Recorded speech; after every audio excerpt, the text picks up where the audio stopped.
Hello everyone, welcome back to the channel.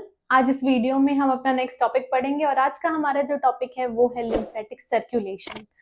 Normal circulation तो हम पढ़ते ही रहते हैं कि नॉर्मल हमारा जो ब्लड का सर्कुलेशन है वो कैसे होता है ना। यहाँ आज हम पढ़ेंगे कि लिम्फ का सर्कुलेशन कैसे होता है। ओके, तो सबसे पहले हम एक फ्लो चार्ट बनाएंगे और उसके साथ साथ हम पढ़ते जाएंगे। यहाँ से मैं शुरू करती हूँ।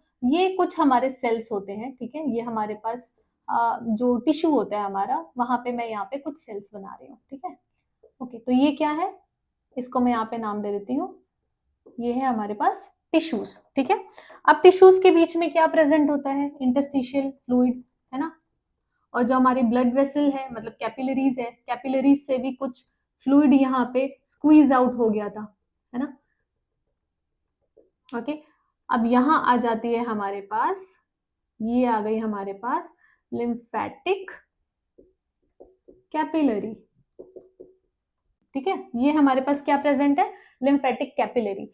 तो ये जो टिश्यू है, इसके बीच में जो टिश्यू फ्लूइड प्रेजेंट होता है, जब वो एब्जॉर्ब हो जाए लिम्फेटिक कैपिलरीज में, तो उसको हम क्या बोल देते हैं, लिम्फ बोलते हैं, है ना। और हम लिम्फेटिक सर्कुलेशन पढ़ रहे हैं, तो यहाँ हमें ब्लड से कोई लेना देना नहीं है। यहाँ पे हमें किससे लेना देना है, लिम्फ से। हम बात करेंगे लिम्फ की। ओके, तो इतना आई होप आपको समझ में आ गया होगा, क्योंकि ये तो हमने प्रीवियस वीडियोस में भी डील किया हुआ है। ओके, अब क्या होता है, लिम्फेटिक कैपिलरीज से लिम्फ कहां चला गया, लिम्फेटिक वेसल,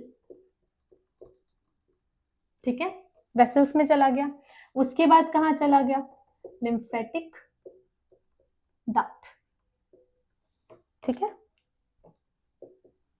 हमारे पास लिम्फेटिक डक्ट जो है वो दो टाइप के होते हैं, ठीक है। तो मैं यहाँ पे दो अलग अलग लिख रही हूं। एक है हमारे पास थोरेसिक डक्ट, दूसरा हमारे पास है राइट लिम्फेटिक डक्ट, ठीक है। ये हमारे पास दो डक्ट प्रेजेंट है। तो जो लिम्फेटिक डक्ट की मैं बात कर रही हूँ, इसकी बात कर रही हूँ, तो इसमें सिर्फ लिम्फेटिक डक्ट की बात नहीं हो रही है, ये दो अलग अलग लिम्फेटिक डक्ट है, ठीक है। प्रीवियस वीडियो में हम ऑलरेडी डील कर चुके हैं। जो थोरेसिक डक्ट है वो हमारे left side of the body और दोनों लेग, है ना, यहां से ये लिम्फ कलेक्ट करके लेकर आता है। और राइट लिम्फेटिक डक्ट जो है वो हमारे right side of the body से लिम्फ कलेक्ट करके आता है, और ये कहाँ भेज देता है, और ये कहां भेज देता है वो भी हम देखते हैं। थोरेसिक डक्ट कहां भेजेगा उसको, लेफ्ट सब क्लेवियन वेन, और ये राइट सब क्लेवियन वेन्स, ठीक है। यहां तक तो आपको समझ में आ गया। अब यहां से क्या हो रहा है, ये दोनों ही ब्लड को लाके कहां भेज देते हैं, सुपीरियर वेना कावा, है ना। अब आप देखो, यहां से यहां तक तो हम सिर्फ लिम्फेटिक सिस्टम की बात कर रहे हैं, लेकिन उसके बाद आप देख सकते हो कि किसका इन्वॉल्वमेंट हो रहा है, सर्कुलेटरी सिस्टम का, है ना। Left subclavian vein, right subclavian vein, superior vena cava, ये किसके पार्ट्स है, ये ब्लड, जो ब्लड हमारा हार्ट है, ये हमारे जो वेन्स हैं, आर्टरीज हैं, वो सब है ये, है ना। तो हमारा सर्कुलेटरी सिस्टम का पार्ट है। इसीलिए मैं बोलती हूँ lymphatic circulation is a part of circulatory system, ठीक है, मतलब जो हमारा नॉर्मल सर्कुलेटरी सिस्टम है। सुपीरियर वेना कावा से कहाँ जाएगा, वो लिम्फ जो है वो कहाँ जाएगा, हार्ट में जाएगा। हार्ट में मैं यहाँ लिख देती हूँ right atrium and right ventricle, ठीक है। उसके बाद हार्ट के बाद वो कहाँ जाता है, लंग्स में। क्यों, लंग्स में क्यों जाता है, सो दैट ये प्योर हो पाए, जो इम्प्योर ब्लड है वो प्योर हो पाए। लंग्स से दोबारा वो कहाँ पे आ जाता है, हार्ट में आ जाता है ना। हार्ट के कौन से पार्ट में आ रहा है, left atrium and left ventricle. फिर उसके बाद यहां से कहाँ जाएगा, आयोटा लिख रही हूं मैं यहाँ पे, क्योंकि आयोटा की हमें जरूरत है, ठीक है। आयोटा से दोबारा से देखो, आयोटा से क्या होगा अब, है ना। आयोटा से जो प्योर ब्लड है वो कहाँ चला जाता है, बॉडी में, है ना। बॉडी मतलब क्या होता है, हम टिश्यूज की बात कर रहे हैं, है ना। और टिश्यूज से वापस से कहाँ चला जाता है, लिम्फेटिक कैपिलरीज में, ठीक है। आई होप आपको ये समझ में आ गया हो। मैं एक बार और बता देती हूँ।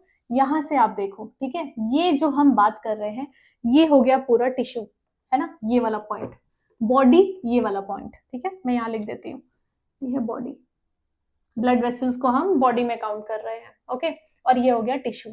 तो आप देखो टिश्यू से जो लिम्फ है, टिश्यू से लिम्फ जो है वो कहाँ चला गया, lymphatic capillaries, then lymphatic vessels, उसके बाद लिम्फेटिक डक्ट। लिम्फेटिक डक्ट हमारे पास दो होते हैं, थोरेसिक डक्ट और राइट लिम्फेटिक डक्ट। वो दोनों ही जो लिम्फ है उसको कलेक्ट करके कहाँ लेकर आ रहे हैं, लेफ्ट क्लेवियन वेन और राइट क्लेवियन वेन में। उसके बाद superior vena cava, heart. Heart यहाँ पे इसलिए लिखा है क्योंकि राइट एट्रियम और राइट वेंट्रिकल की बात हो रही है। फिर उसके बाद लंग्स में लेकर जाता है सो दैट वो प्योर हो पाए, जो गैशियस एक्सचेंज होने हैं वो हो पाए। फिर लंग्स से वापस से हार्ट में आता है, जो लिम्फ होता है कहाँ पे आएगा, left atrium and left ventricle में। हार्ट से फिर वो आयोटा में जाता है। आयोटा क्या करता है, प्योर ब्लड को लेके पूरी बॉडी में सर्कुलेट करता है। बॉडी में जाएगा तो टिश्यूज में लीक होगा, टिश्यूज में लीक होगा तो वापस से एब्जॉर्ब कहाँ होगा, लिम्फेटिक कैपिलरीज में। तो आप ये एक सर्कुलेशन जो है वो देख सकते हो, ठीक है। तो इसी को हम बोलते हैं लिम्फेटिक सर्कुलेशन। अगेन हम लिम्फ की बात कर रहे हैं, ठीक है, यहाँ पे ब्लड मत लिख देना, लिम्फ की बात कर रहे हैं। पर ये जो पोर्शन है यहाँ जब आ जाता है, यहाँ के बाद ये क्या हो जाता है, ब्लड मिक्स हो गया, ठीक है। तो यहाँ तक तो हम लिम्फ की बात कर रहे हैं, यहाँ तक ओके। उसके बाद जब ये यहाँ पे आ गया तो वो ब्लड बन जाता है, ओके। तो आई होप आपको ये अच्छे से समझ में आ गया हो। एंड आज के लिए इतना ही। अगर ये वीडियो अच्छी लगी तो वीडियो को लाइक करें, चैनल को सब्सक्राइब करें, और कोई भी डाउट या फिर रिकमेंडेशन है तो आप मुझे कमेंट सेक्शन में बता सकते हैं। Thank you so much for watching.